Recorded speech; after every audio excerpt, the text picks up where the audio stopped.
Olá, seja muito bem-vindo ao Business, o programa de negócios da sua TV. Aqui você vai ficar por dentro dos assuntos mais importantes da área na última semana. Eu sou Bruno Meyer e vamos aos destaques de hoje. O ano começa com demissões nas gigantes. A Amazon vai demitir mais de 18 mil profissionais. Conheça os motivos que o CEO da empresa alegou aos funcionários. A Apple não demite, mas perde $1 trilhão em um ano. O que aconteceu com a dona dos iPhones em 2022? Outra conexão no país. O Brasil vai ganhar um novo centro de pesquisa, não para o 5G, para o 6G. Saiba quem vai participar do projeto. Por que a Tesla, a montadora elétrica de Elon Musk, teve o pior ano da história, mesmo com um recorde em vendas? E quem é o brasileiro que perdeu mais de 40 bilhões de reais nos últimos 12 meses? Fica ligado, o Business está no ar. E olha, para abrir a edição do ano do Business, vamos com a primeira notícia de destaque do ano. A Amazon deve demitir e vai demitir, vou até corrigir aqui, vai demitir mais de 17 mil funcionários. O que aconteceu? Depois de Twitter, depois de Meta, depois até da Microsoft, agora é a vez da Amazon. A empresa, que tem operação também aqui no Brasil, vai demitir mais de 18 mil funcionários, um número até maior do que se planejava anteriormente. Jornais como o The New York Times diziam semanas atrás que os cortes atingiriam 10 mil pessoas. As demissões foram confirmadas pelo CEO da empresa, Andy Jassy. O executivo disse que precisou tomar a decisão por conta do cenário econômico de incerteza. O objetivo da companhia, diz ele, é priorizar o que é mais importante para os clientes e também a saúde a longo prazo dos negócios. Jassy, em comunicado aos funcionários, escreveu que planeja eliminar pouco mais de 18 mil funções. Várias equipes serão impactadas e a maioria está nas lojas Amazon e também nas áreas de tecnologia e experiência. A Amazon emprega um batalhão de 1.500.000 pessoas, com a maior parte trabalhando no armazenamento. Além disso, tem 370 mil robôs que ajudam nos centros de distribuição espalhados pelo mundo. As demissões, portanto, representam 1,1% da força de trabalho da empresa. Parece pouco, né? 1%, mas já é a maior demissão da história da Amazon. E o que causa tanta demissão aí das Big Techs, mas vamos focar agora na Amazon. A Amazon foi uma das maiores beneficiadas com a pandemia de Covid-19, porque com as pessoas confinadas em casa, as compras passaram a ser online. Então, a corrida para os vários negócios da empresa, tanto o comércio eletrônico quanto a computação em nuvem, impulsionou anos de crescimento no lucro da gigante. A Amazon chegou a dobrar a rede logística, inclusive aqui no Brasil, e contratou sem parar para atender tanta demanda. A pandemia deu uma trégua e as pessoas voltaram a sair de casa e a comprar em lojas físicas. O que aconteceu? O resultado disso? O lucro da empresa cai a cada trimestre. Além disso, a alta inflação e a alta de juros prejudicam ainda mais o horizonte da Amazon. É o ano, portanto, do freio nas gigantes de tecnologia. E eu falo isso justamente para chamar a segunda notícia do programa agora, que a gente vai falar agora sobre Apple, porque a Apple perde $1 trilhão. Falei 1 trilhão, é muita coisa em valor de mercado em apenas um ano. É um valor exorbitante, é claro, foi a primeira empresa a atingir esse patamar. Eu lembro até que há um ano atrás eu vim aqui no Business para anunciar que a Apple quebrou um recorde nas empresas planetárias. Ela tinha atingido aí um valor de mercado de 3 trilhões de dólares. Ou seja, em 12 meses, ela perdeu $1 trilhão que foi para o ralo, porque, na verdade, ela está valendo agora menos de 2 trilhões. A perda desse 1 trilhão aqui se deve muito por conta das ações da empresa que tiveram queda na bolsa de Nasdaq, a bolsa de tecnologia de Nova York. Vamos contextualizar aí um pouco a Apple. A Apple foi a melhor entre as empresas de tecnologia em 2022. Como se a gente comparar com Meta, com a Microsoft, Google, Amazon, que a Amazon, aliás, na semana passada, se tornou a primeira empresa na história a perder $1 trilhão em valor de mercado. Mas mesmo tendo passado distante aí dos problemas dos outros, a Apple tem enfrentado desafios. Ela tem sido muito afetada na produção do maior produto da empresa, o iPhone, devido às paralisações de fábricas na China por conta da pandemia, o que causa muitos atrasos nas entregas. Portanto, faltam iPhones, sobretudo aqueles maiores e os mais caros, os chamados Pro Max. A Foxconn, fabricante dos iPhones na China, recuperou cerca de 90% da capacidade de produção. Portanto, é uma boa notícia aí da Foxconn, mas outros fornecedores apresentaram notas de pessimismo, mostrando que os planos para produzir iPhones 14 deverão ser reduzidos nos próximos meses. Dezembro, aliás, foi o pior mês da Apple desde maio de 2019, com uma queda de 12% na Bolsa de Valores. E se cai a produção de iPhone, é muito preocupante para a Apple, porque o iPhone é quem responde por cerca da metade da receita da Apple. A gigante continua sendo uma gigante, estou falando da Apple, mas sem $1 trilhão na conta. Bem, agora eu vou fazer aquela pergunta que eu fiz no começo do programa. Quem é o brasileiro que perdeu quase $8 bilhões nos últimos 12 meses? Não são reais, não. São dólares. É esse cara aqui. Quem perdeu foi o paulista Eduardo Saverin, que viu sumir de sua conta $7 bilhões e 800 milhões em 12 meses. Isso dá basicamente mais de 40 bilhões de reais em um ano. Muita gente vai saber quem é o Eduardo Saverin. O Saverin criou, ao lado do norte-americano Mark Zuckerberg, a rede social que mudou o comportamento do mundo, que é o Facebook.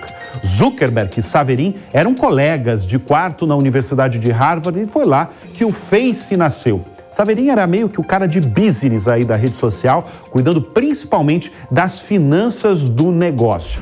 A fortuna despencou justamente por conta das ações que ele ainda tem na empresa. Saverin terminou o ano de 2021 com uma fortuna estimada em $14 bilhões e 600 milhões, segundo a Forbes. Hoje ele tem cerca de $6 bilhões e 800 milhões, ainda uma fortuna muito considerável.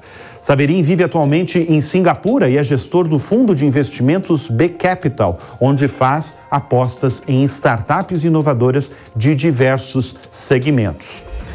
2022, por que está causando tudo isso, Foi um ano para a Meta, a dona do Face, do Instagram e do WhatsApp, para ser esquecido. A empresa demitiu 11 mil profissionais, 13% da força de trabalho, e tudo porque a Meta fatura muito menos com publicidade e gasta muito mais. Na tentativa de reinventar o modelo de negócios, Zuckerberg ainda investe muito com uma obsessão, o metaverso. Fora isso, a empresa enfrenta a dura competição por anunciantes como o TikTok, o aplicativo chinês, o maior rival. Você pode olhar isso e perguntar, o Facebook está quebrado? Não. A empresa ainda tem um valor de mercado de mais de $300 bilhões. O problema é que ela chegou a valer $1 trilhão e 100 bilhões há menos de 12 meses. Ou seja, ela está caindo com uma velocidade que impressiona. O dono, o Zuckerberg, viu também a fortuna dele despencar para a metade. Ele tinha mais ou menos $106 bilhões e agora está para cerca aí de $50 bilhões. Resumindo, Zuckerberg e o Eduardo Saverin estão menos ricos, mas eles seguem ainda sendo multibilionários. Vamos falar de uma outra empresa grande do setor automotivo. A Tesla bate recordes de vendas em 2022, mas, teve o pior ano da história. Ela teve isso porque ficou bem abaixo das estimativas de Wall Street, o coração financeiro de Nova York. Vamos acompanhar os números no quarto trimestre aqui da Tesla, dos elétricos da Tesla, a montadora elétrica que é a mina de ouro ali do Elon Musk, né? As entregas no quarto trimestre foram de 405 mil carros. O problema ali foi o esperado, era bem maior, era 420 mil carros. As entregas no ano, em 2022, eram de 1.300.000 carros, só que o esperado era 100 mil carros a mais. De certa forma, esses resultados aqui que vocês estão vendo no telão não foram uma grande surpresa, porque Elon Musk já sinalizava que as taxas de juros mais altas estavam prejudicando a demanda por veículos no país. Aliás, em dezembro, em um pulso aí de vendas no fim do ano e para limpar estoque, a Tesla chegou a oferecer descontos de $7.500 nos Estados Unidos. Esse era um balanço bem aguardado aí, porque a empresa teve o pior ano da história em 2022.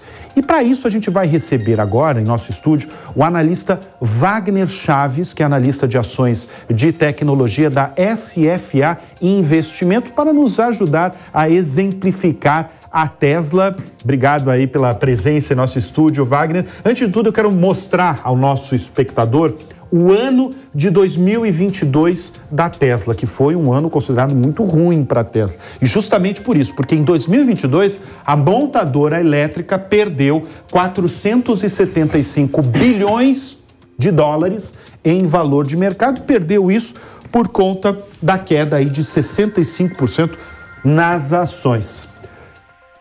Reforçando aqui, olha, o pessoal está me pedindo aqui, 675 bilhões de dólares em valor de mercado.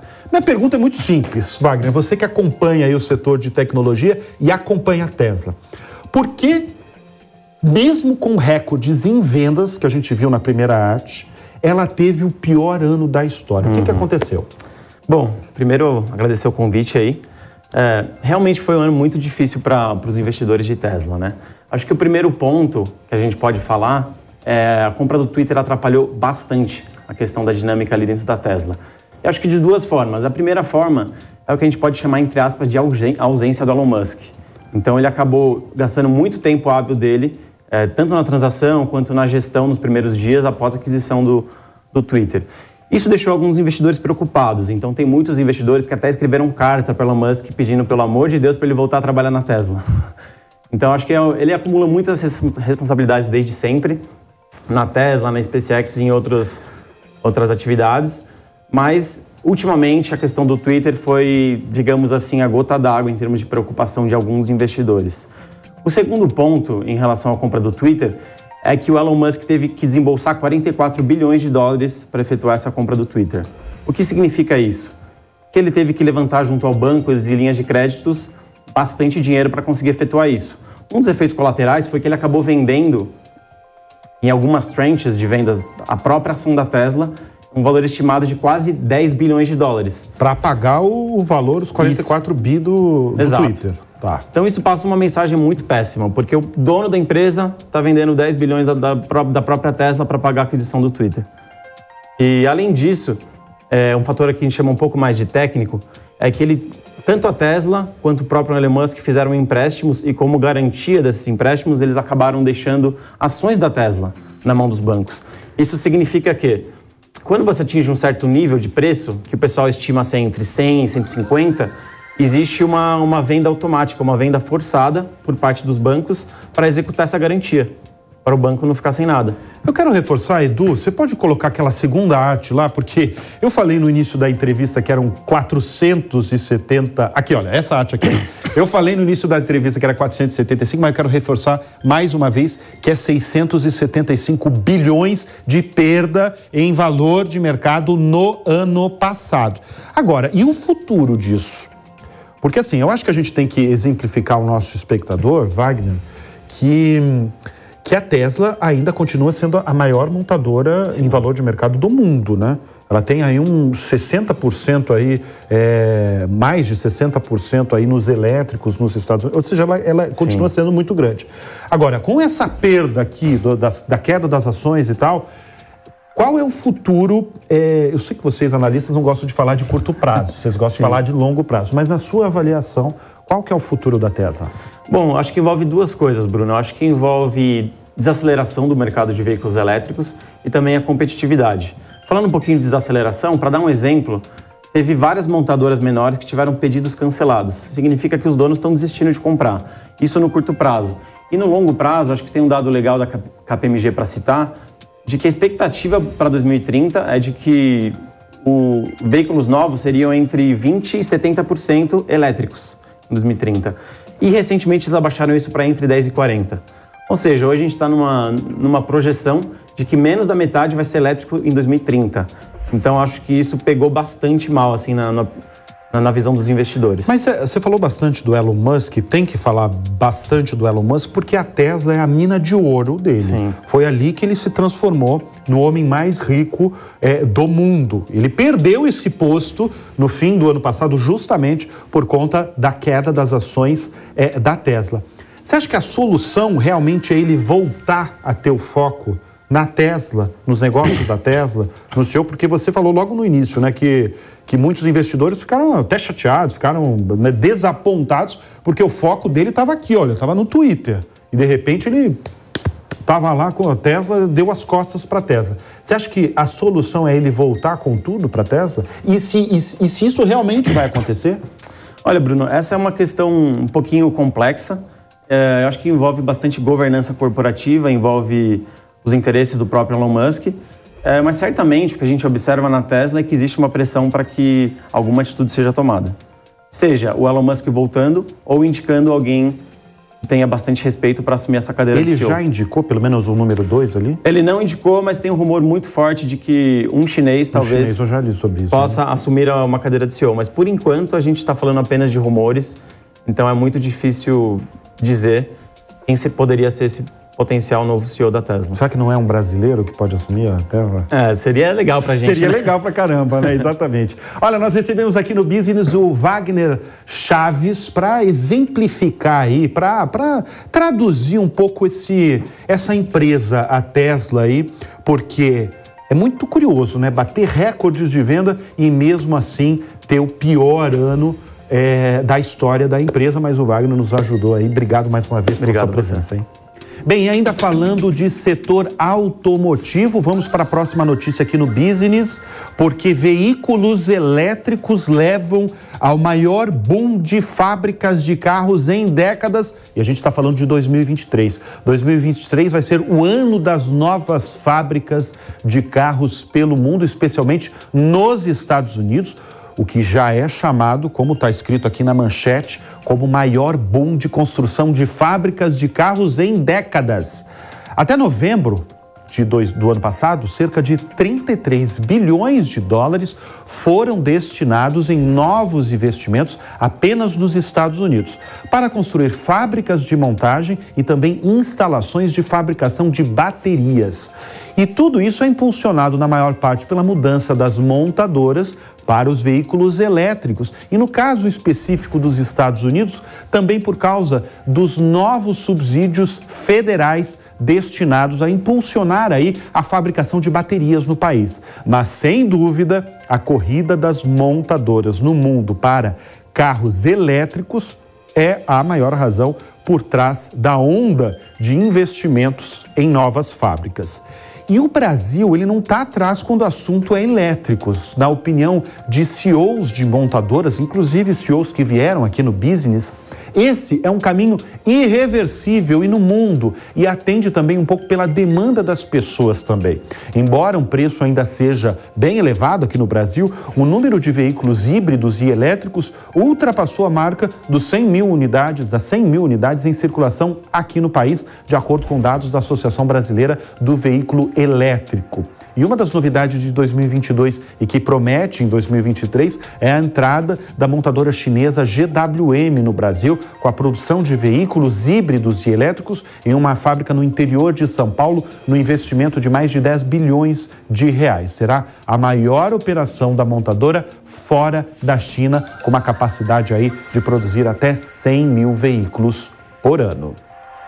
Agora vamos mudar de setor aí, vamos para a próxima notícia aqui do Business e para falar de shopping centers, porque os shoppings da rede Multiplan batem 20 bilhões de reais em vendas. Eu conversei durante essa semana, inclusive, com um importante executivo da Multiplan que falou que o resultado surpreendeu e foi bem melhor do que se imaginava, do que seria aí no início de 2022. Eles tinham uma expectativa no início de 2022 e foi realmente bem melhor. E foi mesmo, porque esses 20 bilhões de reais significam um recorde para o período e uma alta de 37% se comparado com 2021 e uma alta de 22,8% na comparação com 2019. E eu falo bem de 2019 porque é uma medição importante, porque dá para entender que cresceu bem mais do que antes da pandemia. Essa é a prévia operacional da rede que administra 20 grandes shopping centers no país. Além de São Paulo, onde ela é dona do Shopping Morumbi, o Anália Franco, e no Rio de Janeiro, onde é dono do Barra Shopping, a empresa mantém grandes shoppings ainda em cidades como Canoas, no Rio Grande do Sul, Maceió, Belo Horizonte, Ribeirão Preto. Eu perguntei para esse executivo que eu conversei essa semana, quais foram os destaques? Em São Paulo, ele falou de 2. A empresa disse que o shopping que apresentou o maior crescimento em vendas foi o Vila Olímpia, com 56% acima de 2021. Em seguida, vem o Morumbi Shopping, que ultrapassou as vendas de 2021 em 53%. Ele também falou que o Village Mall, que é mais segmentado aí em mercado de luxo no Rio de Janeiro, também foi um destaque. O quarto trimestre aí da rede, que teve Black Friday aí no caminho, as vendas totais da Multiplan atingiram 6 bilhões e 300 milhões de reais, uma alta de 22% se a gente comparar com os 3 meses finais de 2019. E esse executivo da Multiplan ainda chamou a atenção para a Copa do Mundo, porque ele disse que todos no setor, não só na rede, mas no setor de shopping centers, estavam cientes que os shoppings iriam concorrer com um evento do porte de uma Copa do Mundo. Ou seja, jogo do Brasil esquece, ninguém passeia em shopping durante as partidas do Brasil. Mesmo assim, houve uma alta significativa. É bom falar desse setor porque só essa rede, a Multiplan, movimenta atualmente 80 mil postos de trabalho. Vamos para a próxima notícia aqui do Business, porque a gente vai falar agora de energia solar, porque a energia solar supera a eólica e se torna a segunda maior fonte da matriz brasileira. O Brasil, aliás, é a quinta economia que mais atraiu investimentos para energia solar no mundo. Foram mais de 93 bilhões de reais em investimentos por aqui nos últimos tempos, especialmente de empresas de fora vindo para cá.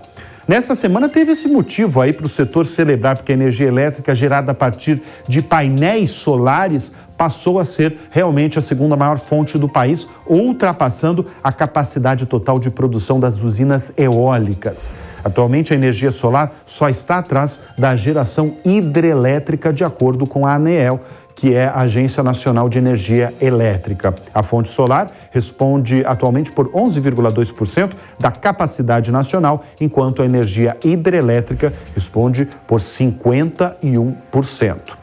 E, na opinião de executivos do setor, o Brasil atrai investimentos porque possui um dos melhores recursos solares do planeta. E com boas políticas públicas, nós podemos atingir a liderança solar internacional. E o Brasil, vamos para a próxima notícia aqui, vem aí o 6G. Mal a gente está falando aí, passamos 2022 falando do 5G, vem aí o 6G, porque um novo centro de pesquisas no Brasil vai ser focado também em 6G. Esse novo centro vai ser criado a partir de uma sociedade com a sueca Ericsson, maior fabricante do mundo de equipamentos para rede móveis em fatia de mercado, também a Unicamp, a Universidade Estadual de Campinas, e a FAPESP, a Fundação de Amparo à Pesquisa do Estado de São Paulo. Essa parceria vai fazer surgir o SmartNES, que é o Centro de Pesquisa em Engenharia Smart Networks.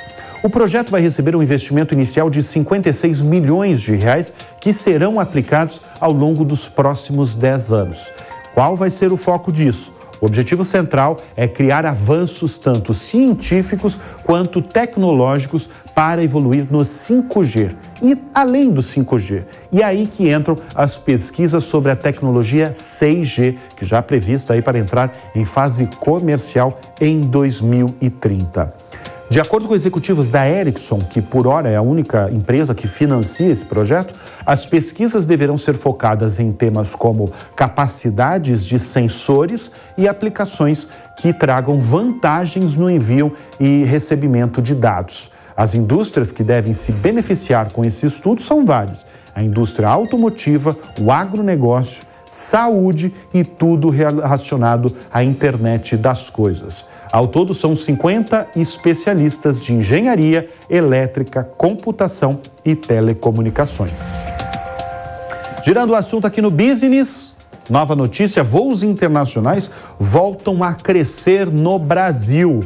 Muitos profissionais focados aí no setor aéreo afirmam que a demanda internacional daquele visto até 2019, porém, deve ser registrada só no fim de 2024. E isso só deve ocorrer se o dólar não subir mais e dependendo também do rumo da economia nos próximos 2 anos.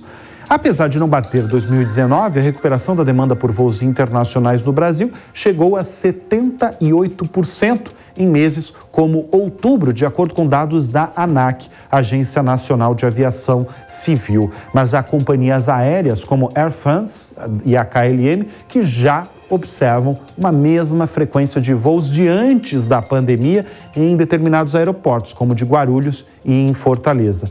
Mas é mais uma companhia que diz que o setor internacional só vai se recuperar em 2024. E outro desafio no horizonte das companhias é a falta de aeronaves. Faltam aviões no mundo e as gigantes que fabricam aeronaves no planeta, como a Airbus e a Boeing, já esgotaram a capacidade de atender pedidos para os modelos mais populares até pelo menos 2029.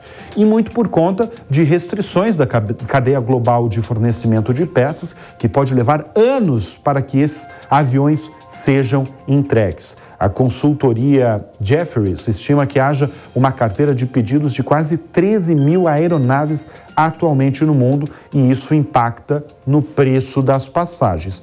Portanto, num momento aí de demanda mundial por viagens, com até a China abandonando as rigorosas restrições contra a Covid, o setor aéreo precisa de mais aeronaves, porque a falta delas, a falta dos aviões, tal como o preço do querosene, mexe diretamente no preço dos bilhetes aéreos. E agora vamos falar de um setor que não conhece a palavra crise. A gente está falando disso daqui, olha, luxo em alta. Christie's e Sotheby's batem recordes de vendas em 2022. Enquanto boa parte das grandes empresas do mundo, né, as mais valiosas, tiveram um ano para ser esquecido, só vou dar o exemplo da Meta, né? O mercado de luxo abre aquele sorrisão largo porque nunca ganhou tanto dinheiro como agora. A casa de leilões Christie's anunciou um recorde de 8 bilhões e 400 milhões de dólares em vendas em 2022, assim como a concorrente Sotheby's, que atingiu a máxima de 8 bilhões de dólares. Com esse dinheirão aí, a Christie's superou os 7 bilhões e 100 milhões de dólares de 2021, após o retrocesso de 2020 devido à pandemia, que impediu a realização dos leilões. Para o CEO da Christie's, o Guilherme Cerruti, isso se explica pela resiliência dos mercados de arte e de luxo e o sucesso notável de várias coleções de artes importantes, incluindo a venda inesquecível, ele chamou assim, da coleção de Paul Allen. Paul Allen, ao lado de Bill Gates, criou uma das empresas mais lucrativas e inovadoras do mundo, a Microsoft. Como diz a própria Christie's, a coleção de Paul Allen foi o maior e mais excepcional leilão de arte da história, porque a extraordinária coleção dele, morto em 2018, superou a marca de $1 bilhão, com vários recordes para obras de Van Gogh, Cézanne e Gauguin. Na conversão direta, dá mais de R$5 bilhões. É muita coisa, né? Curiosidades agora, em 2022, os compradores das Américas do Norte e do Sul deram uma crescida aí, em interesse aí pelo mercado de obras de arte. E os da Ásia e o Pacífico diminuíram. Mas mesmo com essa queda, o CEO da Christie's diz que os compradores asiáticos foram absolutamente cruciais para o resultado da coleção de Paul Allen. Segundo a Christie's, os bons números têm sido impulsionados, sabe por quem? Por uma nova geração de colecionadores.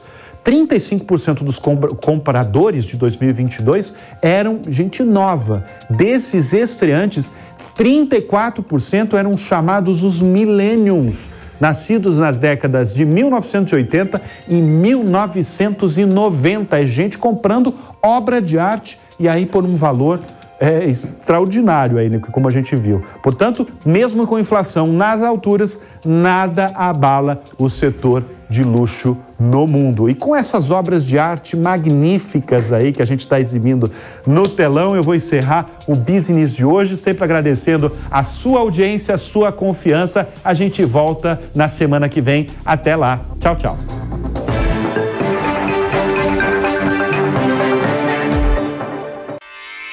Realização Jovem Pan News.